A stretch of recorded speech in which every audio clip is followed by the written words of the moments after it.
España é o país da Organización para a Cooperación e Desenvolvemento Económico onde a crise fixo aumentar máis a fenda que hai entre ricos e pobres. Os niveis de pobreza e desigualdade non melloran conforme o fai a economía galega, segundo o Consello Económico e Social. En Galicia traballamos máis e cobramos menos ca a media española. Isto é o que reflicte a última enquisa sobre custos laborais.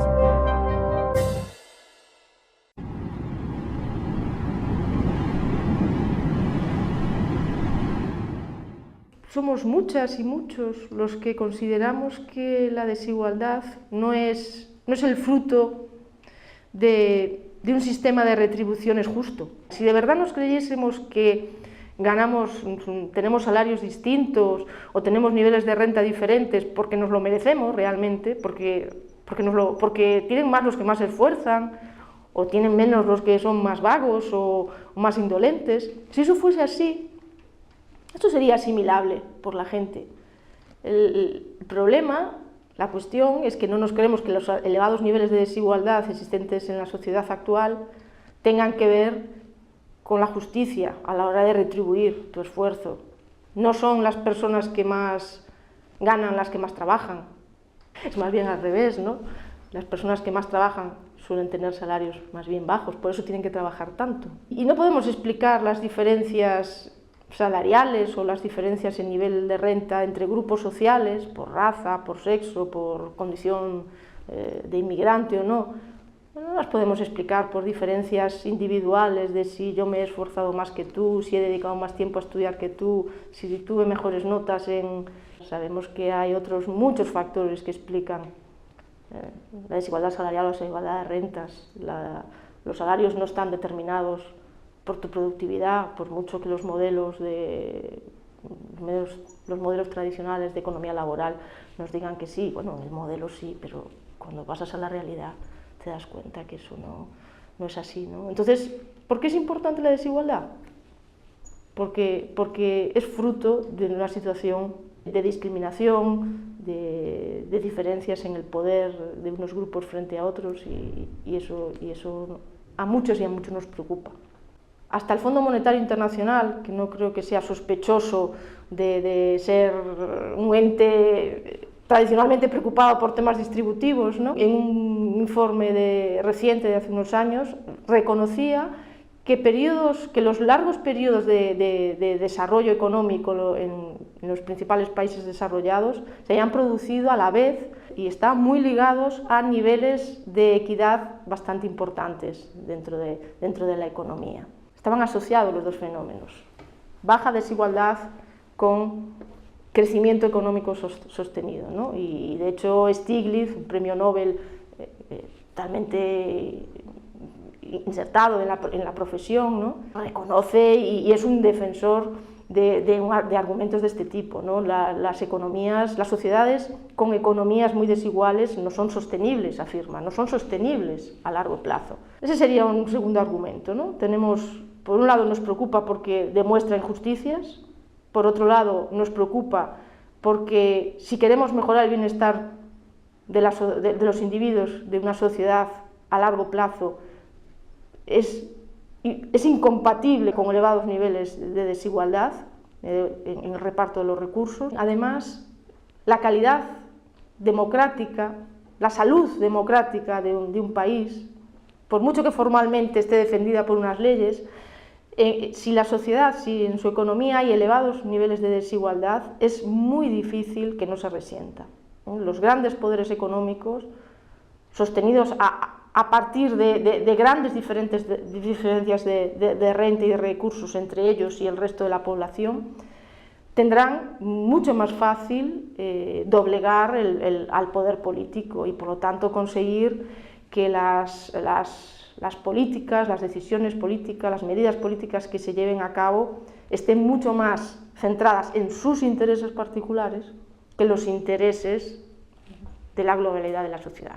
En términos de desigualdad, Galicia no presenta un comportamiento muy diferenciado del resto del Estado español, en lo que se refiere a estos 10 últimos años, ¿no? Tanto en Galicia como en España se produjo un incremento de la desigualdad de la renta de los hogares, de la renta disponible de los hogares, muy importante.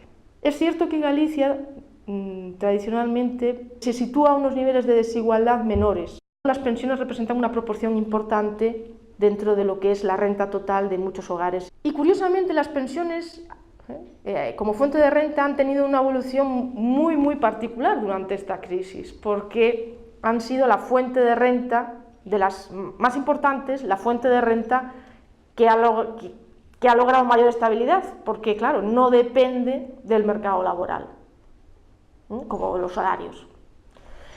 Entonces, esto ha permitido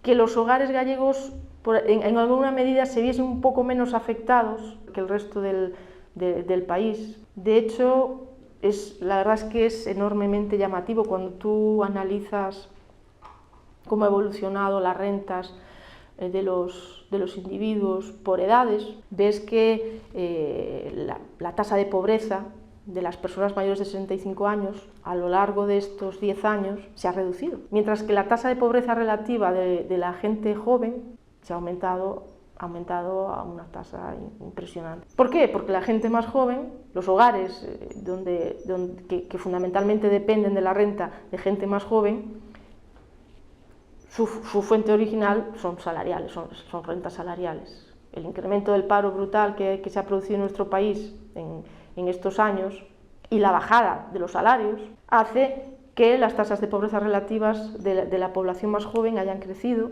mientras que los hogares, las personas que dependen de una renta más estable, como fueron las pensiones, soportaron mejor el bache. Dicho esto, sabiendo que lo pequeñas que son las pensiones y sobre todo lo pequeñas que son las pensiones en Galicia.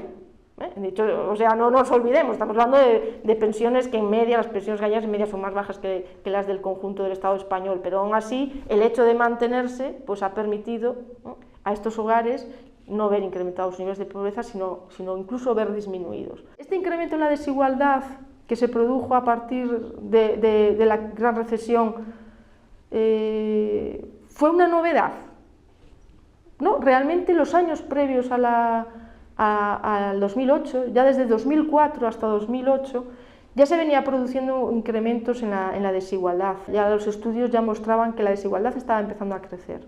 La gran recesión nos deja unas cuantas lecciones. Lo primero de todo, como ciudadana, me he quedado estupefacta viendo cómo en un primer momento todo el mundo todos y todas teníamos claro que esto se había producido por una mala praxis, por unas malas prácticas dentro de los mercados financieros. Era como que estaba muy claro quiénes eran los culpables, y a mí me ha llamado muchísimo la atención como en poquísimo tiempo resulta que el problema eran los estados, los gobiernos, su déficit público y cómo íbamos a controlar ese déficit público que se estaba desbordando, ¿no? Eso, desde luego, me da una idea de la enorme capacidad de los grandes poderes económicos para desvirtuar el debate, para darle la vuelta al calcetín. Entonces, esa desde luego es la primera lección. Además, yo me acuerdo que en las facultades, al principio, en las facultades de economía, pues lo que se hablaba era, bueno, esto va a ser el fin casi de la economía super mainstream, ¿no? ¿Qué va? Es que es al contrario, si seguimos todavía ahí, el discurso que seguimos dando a nuestro alumnado sigue siendo prácticamente el mismo, es que no han cambiado los temarios 10 años después de todo esto, ¿no? Es una cuestión que a mí personalmente me preocupa. Y después ya, en términos de política económica, ¿no? ¿Qué hemos aprendido? Pues yo creo que lo que deberíamos aprender de la gran recesión de todos estos años es precisamente que necesitamos más política, que necesitamos más políticas centradas en las personas de hoy, lo cual implica más igualdad, y las personas de mañana, lo cual implica tener una visión de respeto y de explotación racional, de verdad racional, de los recursos que todavía nos quedan, ¿no? Y eso implica, en mi opinión, implica más estado de bienestar.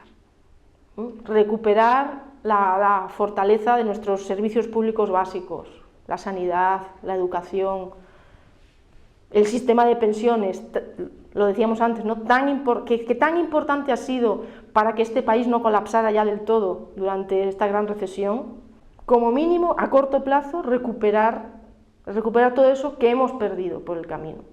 Y pensar si sectores estratégicos como la energía o como la banca podemos dejarlo solo en manos privadas. Si no regulamos esto y si no tenemos una intervención decidida ahí, sus intereses no coinciden con los nuestros, eso está clarísimo.